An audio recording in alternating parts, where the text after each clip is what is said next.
ಅತಿ ಹೆಚ್ಚು ಬಟ್ಟೆ ರಫ್ತು ಮಾಡುವ ದೇಶ ಚೀನಾ. ಹತ್ತಿ, ರೇಷ್ಮೆ, ಸೆಣಬು ಬಟ್ಟೆಗಳು ರಫ್ತು ಆಗುತ್ತದೆ. ಯುರೋಪ್ ಹೆಚ್ಚು ಆಮದು ಮಾಡಿಕೊಳ್ಳುವ ಪ್ರದೇಶವಾಗಿದೆ.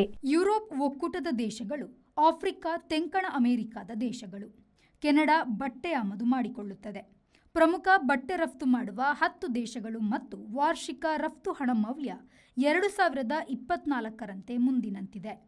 ಚೀನಾ $30,100 ಕೋಟಿ, ಬಾಂಗ್ಲಾದೇಶ $3,848 ಕೋಟಿ, ವಿಯೆಟ್ನಾಂ $4,400 ಕೋಟಿ, ಟರ್ಕಿ $3,570 ಕೋಟಿ, ಭಾರತ $3,661 ಕೋಟಿ, ಇಟಲಿ $3,790 ಕೋಟಿ, ಜರ್ಮನಿ $3,170 ಕೋಟಿ, USA $2,260 ಕೋಟಿ, ಪಾಕಿಸ್ತಾನ $2,110 ಕೋಟಿ, ಸ್ಪೇನ್ $2,100 ಕೋಟಿ.